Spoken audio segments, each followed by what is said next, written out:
స్పష్టంగా ఆయనతో మాట్లాడుతున్నాడు అబ్రహాముతో. అబ్రహామా, నేను నిన్ను ఆశీర్వదిస్తానంటున్నాడు ఆయన. నేను నిన్ను విస్తరింపజేస్తానంటున్నాడు ఆయన. దేవుడు ఆశీర్వదిస్తానంటే ఆశీర్వదిస్తాడు అంతే. ఆయన ఆశీర్వాదమునకు కర్త. మనం అనుకుంటాం, నన్నెందుకు ఆశీర్వదించడం లేదో, నన్నెందుకు దీవించడం లేదో.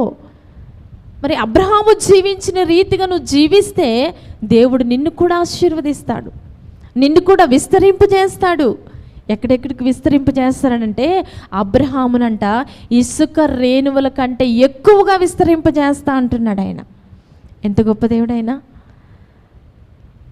ఆయన ఆశీర్వదించే దేవుడు. మనం అనుకుంటాం, నిజంగా ఆయన ఆశీర్వాదం నా మీదకి ఎందుకు రావట్లేదు, ఎందుకు ఆయన నన్ను కూడా అబ్రహాము వల్ల విస్తరింప చేయడం లేదని ఎన్నోసార్లు అనుకున్న వారు చాలామంది ఉన్నారు.